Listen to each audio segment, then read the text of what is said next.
Throughout human history, rivers have shaped territories.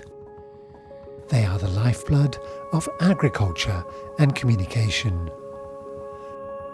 The rivers Minho and Lima, which both begin in Galicia, Spain, are the two principal rivers of the Alto Minho, Portugal's northernmost region.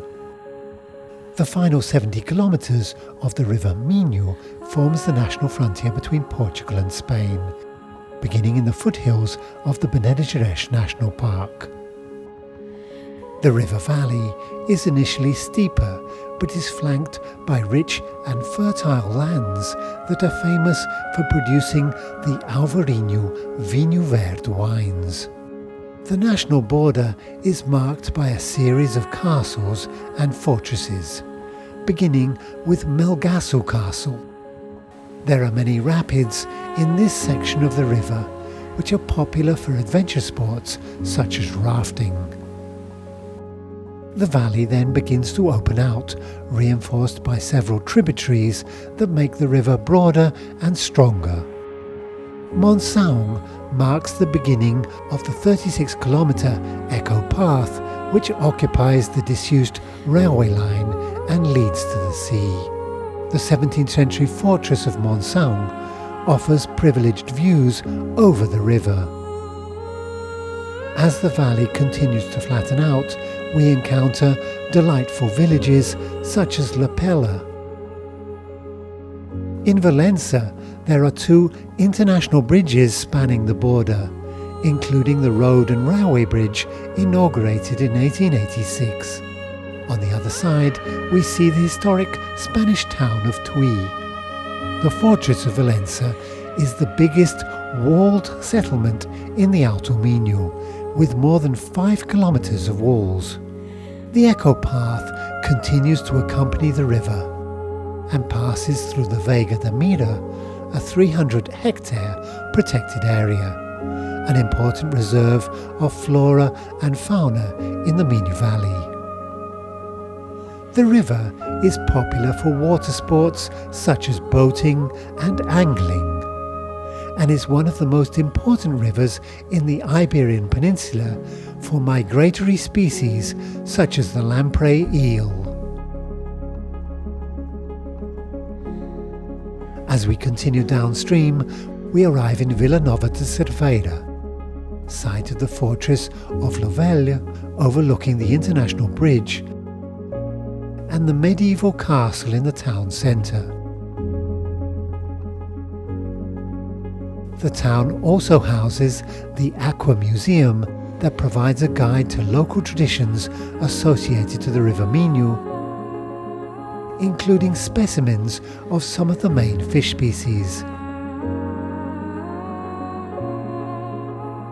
From the nearby hills, we can see the final stretch of the estuary, which opens out to embrace the town of Caminha, located at the conjunction of the river Cora and Minho. One of the main remnants of the former town walls is the ancient clock tower.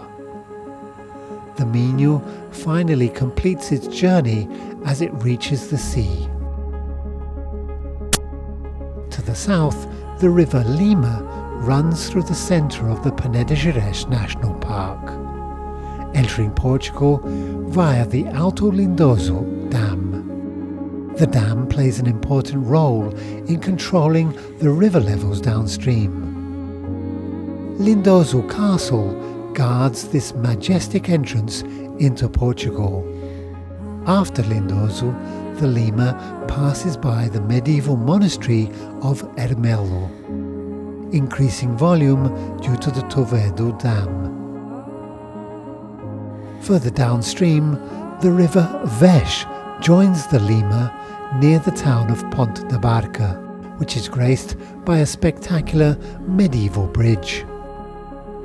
Water mills and ancient constructions can be found throughout the river, which traces a serpentine trail towards the sea. Ponte da Lima, Portugal's oldest town, is named after the medieval bridge over the river.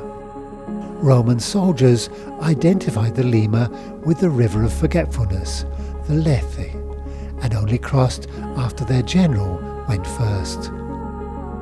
Further downstream, the lush, open valley is filled with manor houses and fertile farmland and vineyards, flanked by the Serra d'Arga mountain on the right bank. The Lima finally reaches the sea in Viana do Castelo, where the estuary teems with wildlife and is popular for water sports. The mouth of the River Lima has been used as a harbour since the Roman era and is overlooked by the Santa Luzia Basilica, which offers magnificent views over the estuary and the coast. And we thereby conclude our visit to the rivers Minho and Lima in the Alto Minho.